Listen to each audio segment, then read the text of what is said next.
Vamos a hablar hoy sobre habilidades y destrezas, el desarrollo de habilidades y destrezas. Hemos dicho en un video anterior que nuestra cultura favorece mucho el desarrollo motriz y el desarrollo de las destrezas mentales que tienen su soporte en el hemisferio izquierdo del cerebro, como por ejemplo el habla, por ejemplo el procesamiento matemático, etc. Con todo, hay que hacer algunas aclaraciones porque es importante seguir insistiendo en que la práctica es importante en el desarrollo de destrezas, pero a la luz del sentido que tenga. Y quiero explicar eso con varios ejemplos. Recuerdo uno muy importante para mí porque no lo había trabajado nunca realmente antes, y es el caso de que yo en una de las empresas que asesoraba, yo acostumbraba a llevar mi guitarra y cantar en los intermedios a algún grupo de secretarias muy amigas que les gustaba mucho la música que yo tocaba y que cantaba.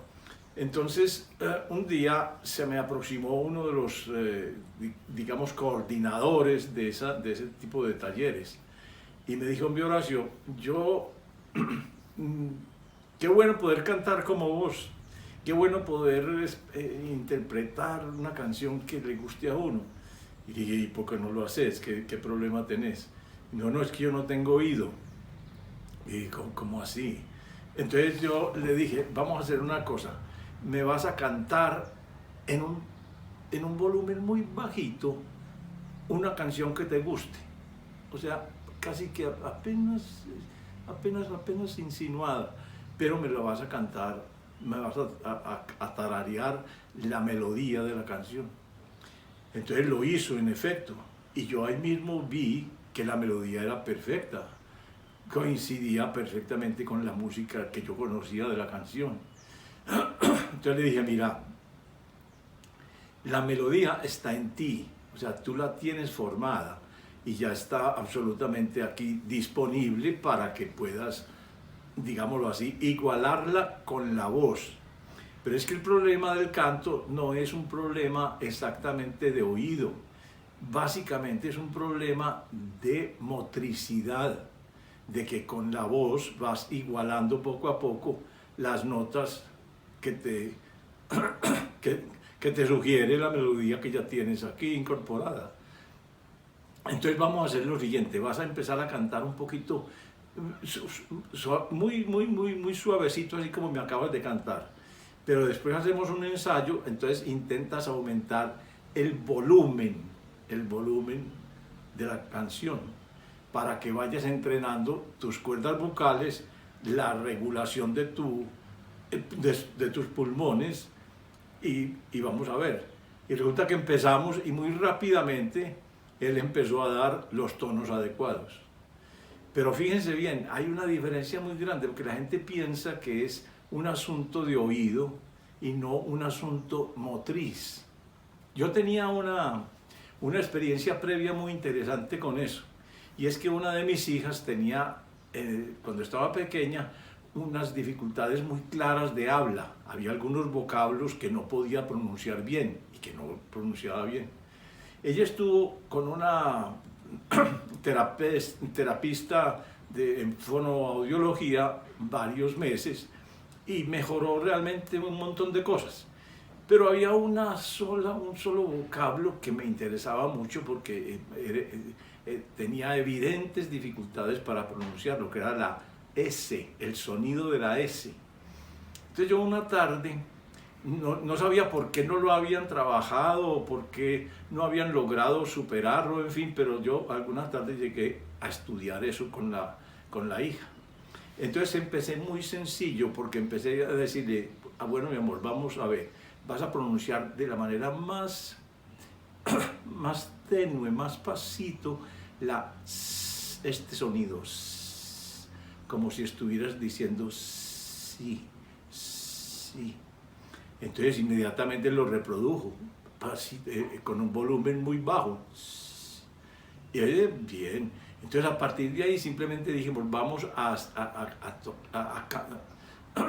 hablar y a expresar varias palabras que tengan ese sonido, y todavía lo vamos a hacer a un tono muy bajito. Por ejemplo, silencio, silencio, sordo, zurdo. Y ella empezó a reproducir esas palabras en un tono bajísimo. Pero una vez que yo me aseguré a través de unas 5 o 6 palabras que sí tenía el sonido, entonces le pedí que aumentara el volumen. Muy rápidamente ella aumentó el volumen y pudo reproducir exactamente el sonido. O sea que ella empezó a diferenciar claramente que era un asunto motriz y no simplemente acústico. Y entonces, muy rápidamente, yo me acuerdo que hasta caminando por una acerita, que íbamos camino a buscar a la mamá, yo le repetía palabras, le decía palabras y ella las iba repitiendo cada vez en un tono más alto. Y muy rápidamente llegó a dominar la S en una sola, digamos, sesión, que no duró ni siquiera 1 hora. O sea, es muy eficiente diferenciar cuando es un problema de sensibilidad y cuando es un problema de motricidad. Porque ahí lo que básicamente ocurre es que la persona está igualando la nota que emite con la melodía que tiene en la mente. Y al hacer esa equiparación o esa evaluación y ver las distancias que hay entre la nota emitida y la nota fijada por la melodía, entonces él va corrigiendo, la persona va corrigiendo, o sube más o baja más, pero en todo caso va ajustando la emisión del sonido a la melodía que tiene aquí. Fíjense que en ese sentido estamos siempre trabajando por un sentido, por igualar algo que es significativo para nosotros. Y tengo un caso reciente muy interesante en esa misma dirección, que es el caso de mi nieto menor. Es un niño de unos 8 años que está recibiendo unas clases de piano. La profesora le pone en un momento dado un ejercicio para que vaya tocando unas notas en secuencia con sus 4 dedos de la mano derecha. Entonces resulta que el niño no le encuentra mucho sentido a ese ejercicio. Entonces le dice, no, pero enséñeme una canción que tenga esa misma secuencia. Y yo, a la luz de la canción, yo hago la práctica. Fíjense bien que lo que está buscando el niño es un sentido, algo que tenga significado para él, porque la sola práctica en el aire no cuadra, no tiene sentido para él, no tiene significado. Entonces él busca una canción que le dé significado a su práctica. Fíjense bien, somos seres de significados, de sentido, y ese es el que nos regula todos los desarrollos que tenemos y que hacemos de nuestro cerebro. Ahora bien, por último quiero hacer una claridad sobre un efecto muy extendido en la cultura sobre el desarrollo motriz en general. Y es que la gente, tal vez por la misma costumbre educativa, de que tenemos unos criterios de suficiencia que, por ejemplo, estamos escribiendo y llega un momento dado en que ya se suspende todo lo relativo a la escritura, porque se supone que ya la persona escribe, se le entiende bien cualquiera que lea lo que ha escrito, y entonces ese es el criterio de suficiencia. ¿Qué significa criterio de suficiencia? Que no sigue perfeccionando su escritura.